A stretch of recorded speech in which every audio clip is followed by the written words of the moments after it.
Inilah detik-detik jembatan dan dapur milik warga di Desa Andung Biru, Kabupaten Probolinggo diterjang banjir. Dalam video amatir terekam luapan sungai Pekalen yang deras tiba-tiba menghanyutkan jembatan dan merobohkan dapur milik warga. Banjir ini berendam 3 desa di Kecamatan Tiris, diantaranya adalah Desa Tiris, Telogo Argo, dan yang terakhir Desa Andung Biru. Tidak ada korban jiwa dalam kejadian ini, namun 500 kepala keluarga harus mengungsi. Saat ini ada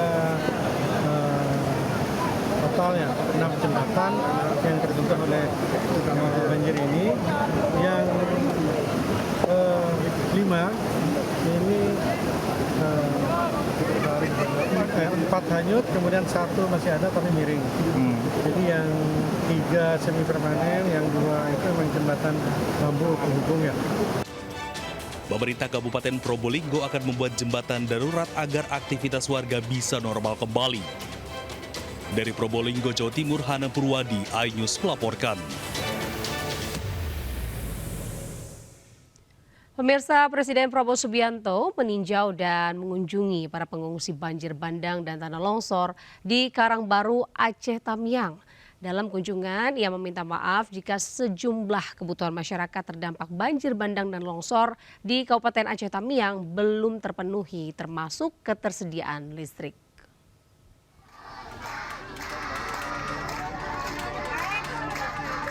Presiden Prabowo Subianto didampingi Gubernur Aceh Muzakir Manaf meninjau korban banjir di Aceh Tamiang, Aceh, Jumat siang.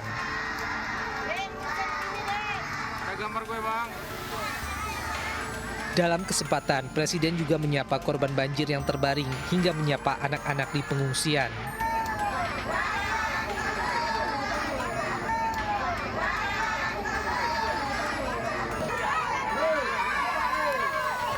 Presiden Prabowo memastikan pemerintah tak akan tinggal diam dan akan terus turun membantu masyarakat terdampak.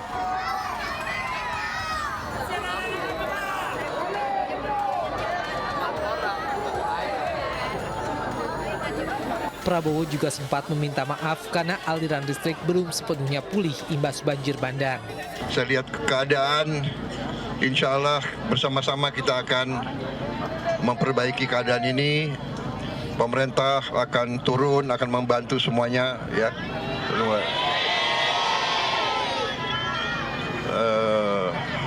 Saya minta maaf kalau masih ada yang belum. Kita sedang bekerja keras. Mungkin listrik yang belum, ya. Sudah mulai? Oh, oke. Iya.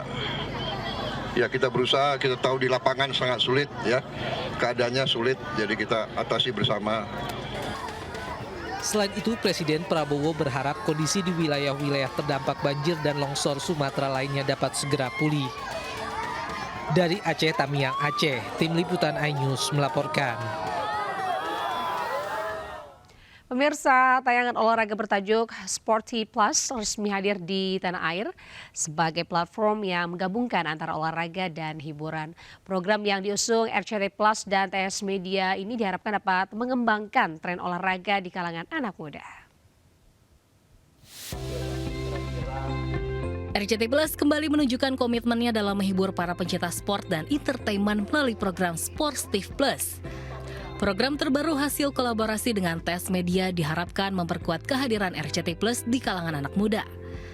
Pada tayangan perdana, Sportif Plus akan menghadirkan 4 cabang olahraga yaitu badminton, basket, tinju, dan sepak bola. Berpartner dengan TS Media untuk mengkolaborasikan format baru yaitu Sportif Plus, di mana lebih sportstainment ya jatuhnya ya.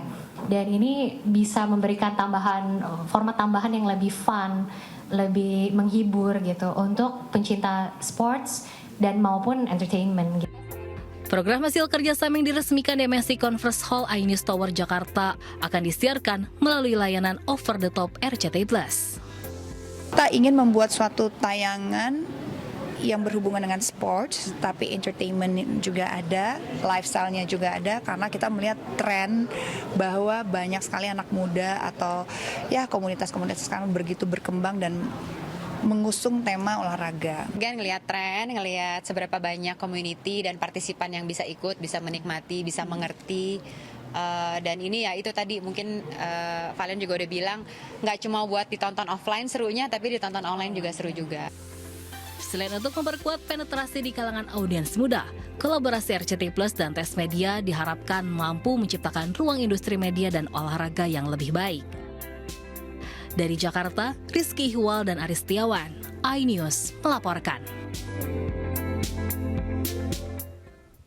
Pemirsa, Timnas Sepak Bola Indonesia berhasil unggul 3-1 atas Myanmar dalam laga pamungkas Grup C SEA Games 2025 Thailand. Meski menang, Garuda Muda tetap tersingkir karena kalah selisih gol dari Malaysia.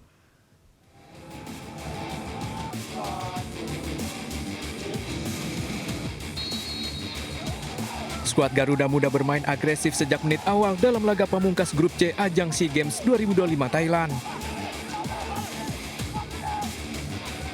Ivar Jenner dan kawan-kawan mencetak sejumlah peluang namun belum berhasil mencetak gol.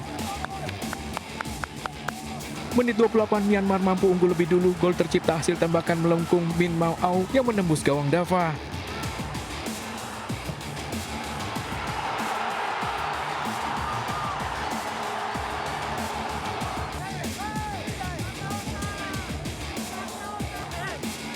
Usai tertinggal, anak asuh Indra Safri terus bermain menekan. Tony Firmansyah berhasil membawa Garuda Muda menyamakan skor di menit 45. Sepak pojok Donitri ditangkap kiper Hein, namun bola memantul disontek Tony dengan cepat menjadi gol.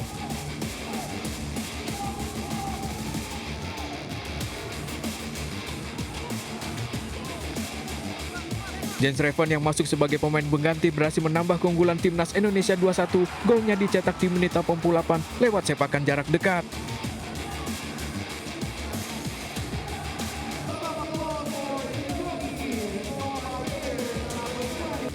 Di masa injury time menit 90+5, tandukan Revan menyambut sepak pojok memastikan keunggulan Garuda Muda menjadi 3-1. Skor 3-1 pun bertahan hingga akhir pertandingan. Meski menang dalam laga ini, Garuda Muda dipastikan gagal lolos ke semifinal karena kalah selisih gol dari Malaysia.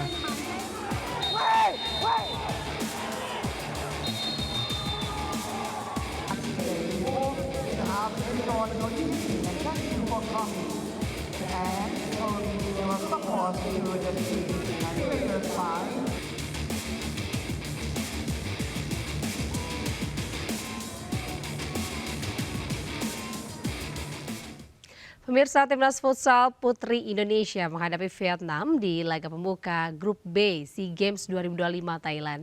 Kalah 1-3, pasukan pelatih Luis Estrella ini harus memenangi matchday kedua kontra Myanmar hari Sabtu untuk menjaga peluang ke semifinal.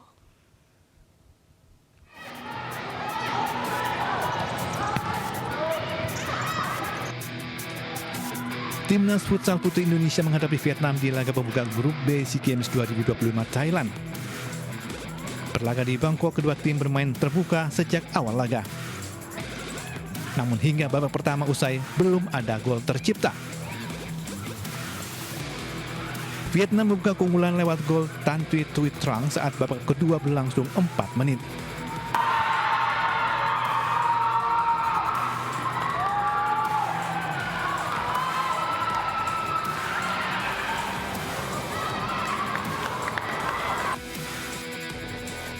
Empat menit berselang, Vietnam menggandakan keunggulan lewat penalti Le Thi Tan Ngan.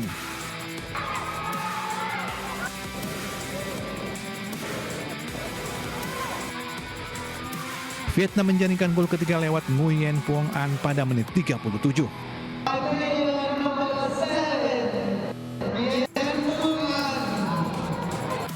Indonesia memperkecil kekalahan setelah Olin Kuisepina menjaringkan bola pada menit 39.